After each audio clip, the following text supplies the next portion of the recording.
Suite au coup d'État au Gabon, Brice Oligui Nguema a été désigné comme président de la transition au Gabon.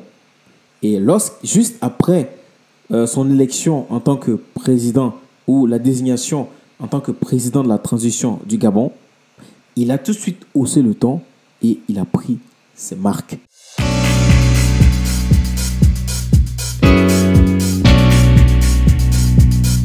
J'espère que vous allez bien. Ici, on parle d'actualité, d'histoire, de géopolitique et d'entrepreneuriat. Si ce sont des sujets qui t'intéressent, tu es sur la bonne chaîne.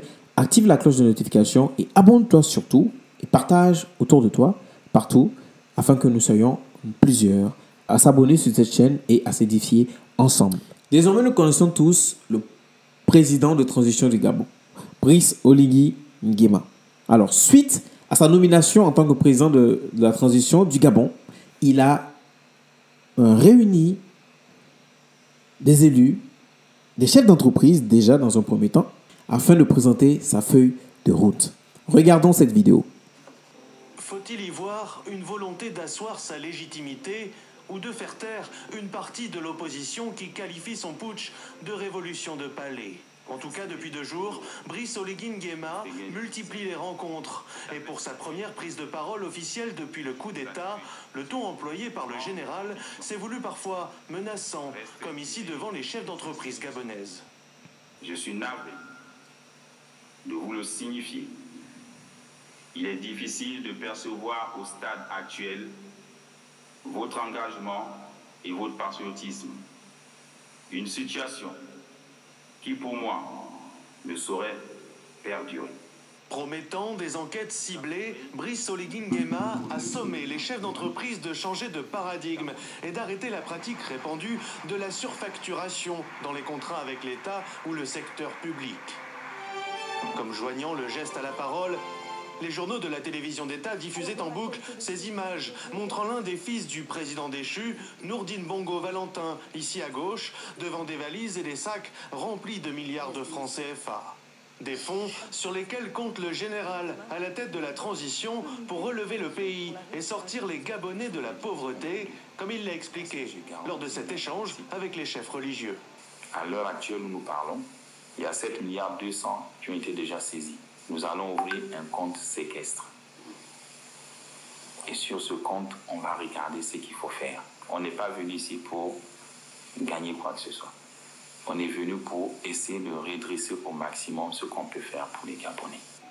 Enchaînant les rencontres, Brice Oligui Nguema s'est ensuite adressé aux représentants des bailleurs de fonds étrangers ainsi qu'aux corps diplomatiques, des partenaires importants dans le processus de restauration selon lui et qu'il a tenu à rassurer en promettant notamment des institutions plus démocratiques, plus en phase, selon ses mots, avec les normes internationales en matière de respect des droits humains. Alors, mes chers amis, voici les premières actions de Brice Oligui Nguema.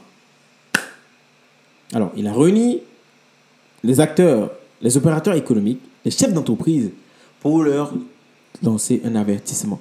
Mais moi, déjà, dans un premier temps, ce qui m'interpelle ici, c'est la somme qui a été saisie.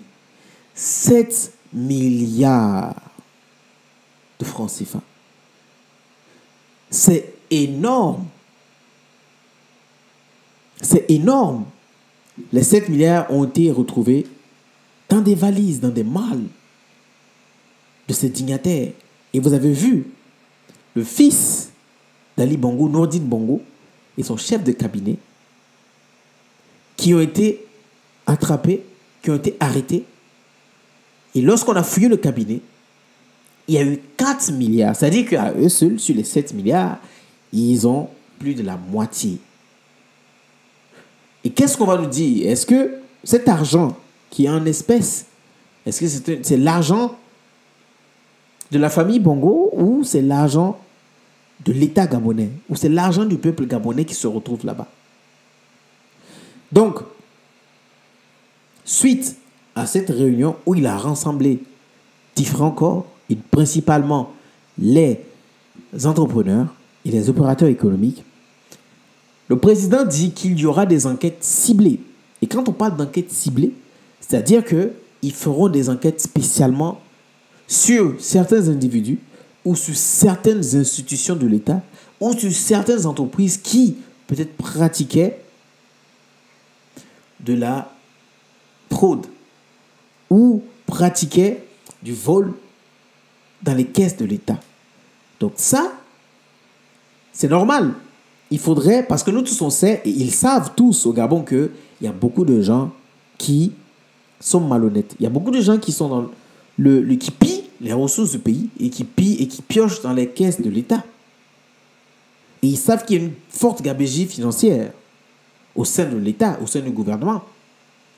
Et le deuxième point, c'est qu'il a averti les entrepreneurs qui pratiquent une hausse considérable des coûts dans les contrats avec l'État ou dans les contrats avec des entreprises publiques. Alors, des entreprises publiques, c'est tout simplement des entreprises qui appartiennent à l'État.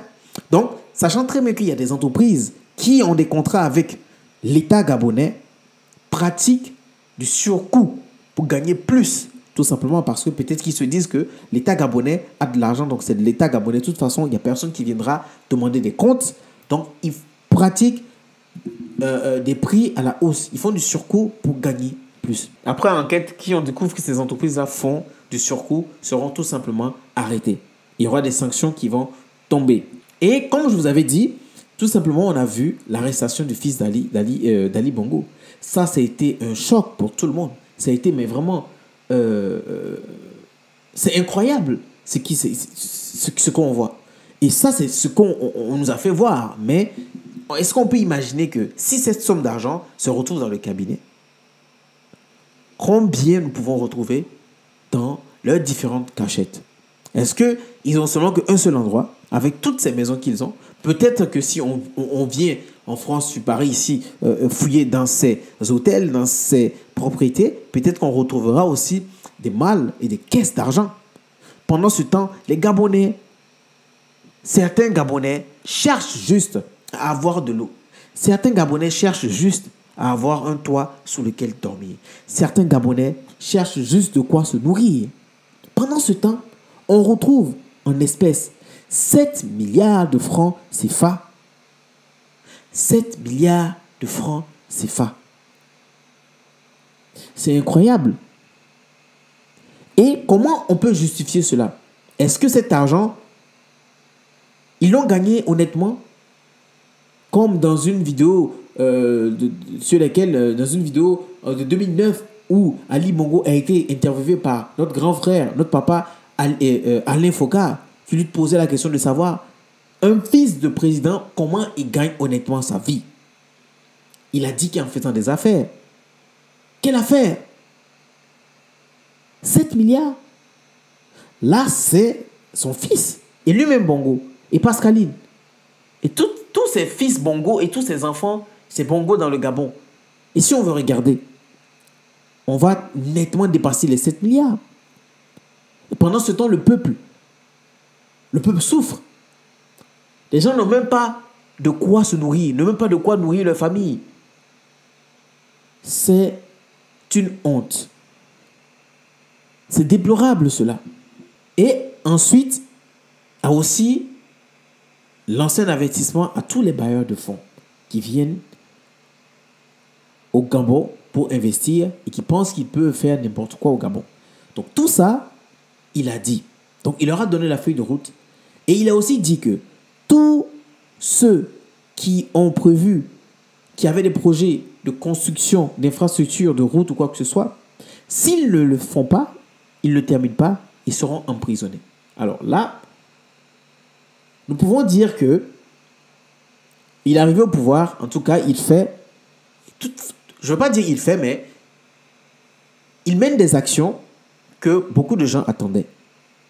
On espère tout simplement que ces actions, toutes ces belles paroles vont être actées. C'est le plus important. On a eu beaucoup de gens qui ont, en Afrique, beaucoup de leaders qui ont eu à dire ce que le peuple voulait entendre, qui ont eu à dire ce que le peuple voulait entendre, haut et fort. Mais après, on n'a plus rien vu. On espère que le Gabon ne sera pas un cas typique. On espère que sa feuille de route et tout ce toutes les actions qu'il prend et tous ces engagements qu'il est en train de prendre, qu'il va tout faire pour les mener à bien. C'est ça le plus important. Et en dernier point, il a tout simplement dit que dans leur projet, dans leur engagement, ils feront tout pour que le Gabon ait des institutions fortes, tout simplement. Et c'est ce que nous attendons de voir. On reste connecté, on reste branché et on attend de voir ce qui va se passer dans les jours à venir au Gabon. À la prochaine.